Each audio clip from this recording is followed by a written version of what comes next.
नमस्कार, आयन भारत में आपका बहुत बहुत स्वागत है। आप देखना शुरू कर चुके हैं राष्ट्रपथ विद अर्चना सिंह। गंदी राजनीति की वजह से हवा और पानी प्रदूषित हो जाए, गंदी राजनीति की वजह से हवा और पानी में भी गंदगी मिल जाए, यह अद्भुत ज्ञान आपने शायद आज से पहले कभी नहीं सुना होगा। लेकिन यह अद्भुत ज्ञान एक ही अद्भुत पार्टी की तरफ से आया है, जिसकी तरफ से आप समझ रहे हैं, बिल्कुल सही समझ रहे हैं। आम आदमी पार्टी आतिशी, जो दिल्ली के मुख्यमंत्री हैं, अरविंद केजरीवाल के पद चिन्हों पर चल रही हैं, बल्कि अरविंद केजरीवाल से 10 कदम आगे चल रही हैं, क्योंकि उन्हें साबित करना है कि वो अनर्गल आरोप लगाने में अरविंद केजरीवाल से भी कई गुना आगे हैं। तो अब इस दौड़ में अगर आतिशी हैं तो वो कुछ भी बोलेंगी ही। यमुना प्रदूषित है, 2 हफ्ते बाद छठ का त्योहार है, यमुना में झाग बन रहा है। अरविंद केजरीवाल ने 2015 विधानसभा चुनाव में कहा था कि 5 साल में मैं यमुना साफ कर दूंगा। उसके बाद 2020 विधानसभा चुनाव जब आए तो उन्होंने कहा था कि अगले चुनाव से पहले मैं यमुना में खुद डुबकी लगा के आपको दिखाऊंगा, यमुना इतनी साफ हो जाएगी। प्रदूषण, वायु प्रदूषण के लिए लगातार अरविंद केजरीवाल की सरकार कहती रही, जब तक पंजाब में आम आदमी पार्टी की भगवंत मान की सरकार नहीं थी, कि सारा जो ये प्रदूषण है वो पंजाब में पराली जलने की वजह से हो रहा है। लेकिन अब नया शिगुफा छोड़ा गया है।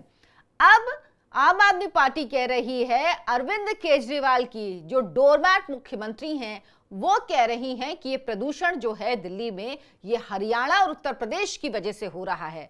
हरियाणा और उत्तर प्रदेश जानबूझकर औद्योगिक जो प्रदूषण है वो दिल्ली की तरफ फेंक रहा है। आपने ऐसी बातें शायद इससे पहले कभी नहीं सुनी होगी। कह रही हैं पराली जलाने की मात्रा जो पंजाब में है वो कम हुई है और हरियाणा और उत्तर प्रदेश में बहुत ज्यादा बढ़ गई, और ये सब कुछ जानबूझकर किया जा रहा है। जबकि आंकड़े कहते हैं कि 24 घंटे में पंजाब पराली जलाने के मामले में, पराली से हुए प्रदूषण के मामले में सबसे आगे है पूरे देश में। यानी अब वहां उनकी सरकार है तो वहां के लिए कुछ नहीं कहेंगे पंजाब के लिए। जबकि सच ये है कि पंजाब से प्रदूषण फैल रहा है, पराली जलाने की घटनाएं पंजाब में बढ़ रही हैं, कम नहीं हो रही हैं। उत्तर प्रदेश सरकार ने इसको लेकर नीति बनाई, लेकिन पंजाब सरकार ने कोई नीति नहीं बनाई। कम से कम ये किसानों तक तो नहीं पहुंची, किसान इसका पालन नहीं कर रहे हैं, जिसका खामियाजा दिल्ली की जनता को भुगतना पड़ रहा है। अब दिल्ली के ज्यादातर इलाकों में पानी नहीं आ रहा।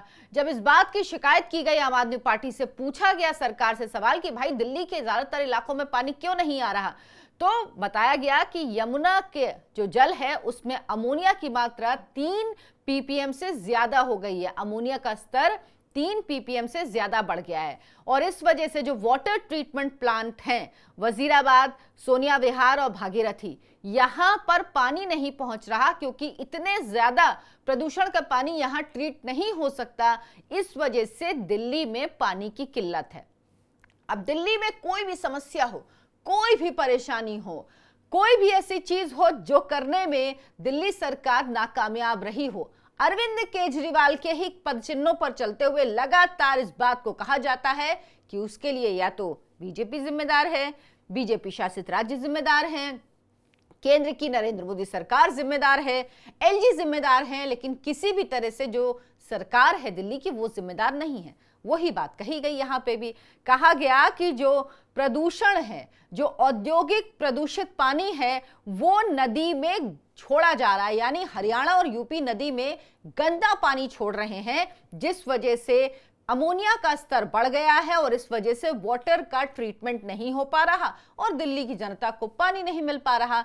ये एक ज्ञान दिया गया आम आदमी पार्टी की वजह से। हवा का मैंने आपको बताया कि प्रदूषण के लिए किस तरह से कहा गया कि ये प्रदूषण जो है वो भी हो रहा है दिल्ली और हरियाणा की वजह से, पंजाब का इसमें कोई रोल नहीं है। अब अरविंद केजरीवाल को बीजेपी ने चुनौती दी है आईटीओ पर, जो यमुना का घाट है जहां पर छठ व्रती पूजा करने जाएंगे, वहां पर 2 सिंहासन लगाए गए, एक अरविंद केजरीवाल जी के लिए और दूसरा मुख्यमंत्री आतिशी के लिए। कहा गया है कि आप यहां आइए और आपने जो वादा किया था कि 2025 से पहले आप यमुना में डुबकी लगा के दिखाएंगे, तो डुबकी लगा के दिखाइए, दिखाइए यमुना का पानी किस तरह से साफ हो गया है। आतिशी कह रही हैं कि ये यमुना के में जो झाग बनता है ये सिर्फ और सिर्फ छठ के पहले ही बनता है। ये जानबूझकर किया जाता है, हरियाणा और यूपी की सरकार करती है। यानी उनके पास बस यही काम बचा है कि जब छठ आए तो किस तरह से यमुना को प्रदूषित किया जाए। लेकिन अरविंद केजरीवाल सरकार ये नहीं बता पा रही है कि 8,000 करोड़ जिस यमुना की सफाई के नाम पर खर्च किए गए, आखिर वो 8,000 करोड़ का क्या हुआ।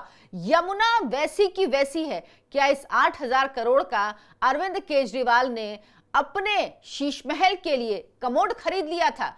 टोटो कमोड जिसको लेकर वो भाग गए हैं अरविंद केजरीवाल, वो टोटो कमोड जिसमें गर्म पानी ठंडे पानी की सुविधा थी, वो टोटो कमोड जो कि जिसका फ्लैप भी रिमोट से खुलता था, क्या उसमें ये पैसा लगा दिया? आखिर 8,000 करोड़ रुपए जो यमुना की सफाई के लिए खर्च किए गए, जो कागजों में दिखाए गए, वो आखिर कहां गए? अगर उनका कुछ भी उपयोग हुआ है तो हम यमुना अभी तक क्यों साफ नहीं हुई? यमुना का स्तर क्यों ही इतना गंदा है? और अरविंद केजरीवाल को इसका खामियाजा 2025 के विधानसभा चुनाव में जरूर भुगतना होगा। 2015 में उनके झूठे वादों पर लोगों ने यकीन किया दिल्ली के, 2020 में किया, लेकिन 2025 में तस्वीर क्या होगी इसकी झलक अभी ही नजर आने लगी है। अरविंद केजरीवाल की आम आदमी पार्टी पदयात्रा निकाल रही है। अरविंद केजरीवाल ने भी पहली पदयात्रा निकाली, मेहरौली में उन्होंने ये पदयात्रा निकाली। लेकिन जब केजरीवाल जी अपनी गाड़ी में बैठे हुए थे, हालांकि नाम पदयात्रा का था, लेकिन सर जी बैठे गाड़ी में थे, बड़े आम आदमी बने घूमते थे, अब सड़कों पर चला नहीं जाता।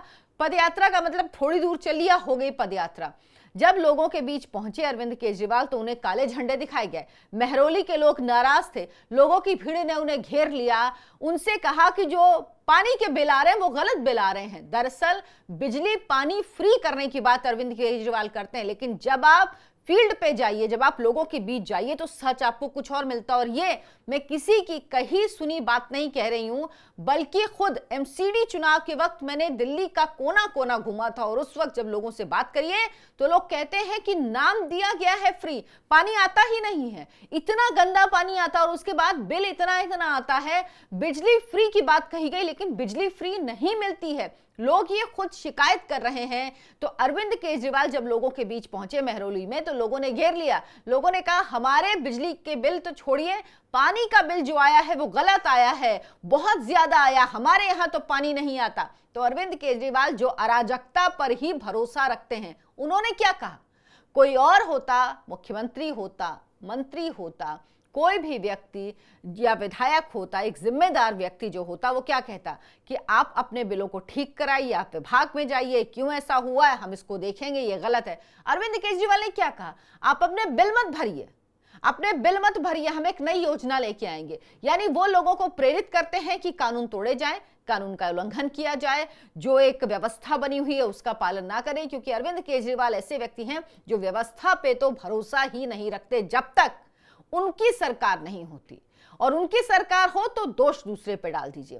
तो अरविंद केजरीवाल लोगों की भीड़ से जब घिर गए तो वो डर गए, उन्हें लगा कि लो अब तो लोग सवाल कहेंगे कि भाई हमारे तो बिजली के बिल इतने आ रहे हैं, हमारे तो पानी के बिल इतने आ रहे हैं, आपके पास तो इतने महंगे महंगे कमोड हैं, आप वो लेकर चले गए, भाग गए हैं। अरविंद केजरीवाल डरते हैं दरअसल अब लोगों के बीच जाने में, क्योंकि उनके शीश महल की पोल खुल चुकी है, लोगों को सच पता है और लोग इसीलिए सवाल पूछ रहे हैं। और आप सोचिए किस तरह की सरकार है, क्या सोच है इसकी, जो कह रही है बीजेपी की गंदी राजनीति की वजह से दिल्ली का पानी गंदा है, दिल्ली की हवा गंदी है। और अरविंद केजरीवाल कह रहे हैं कि दिल्ली की सरकार को गिराने के लिए, दिल्ली में आम आदमी पार्टी की सरकार 2025 के चुनावों के बाद ना आए, बीजेपी इसके लिए सब साजिश रच रही है।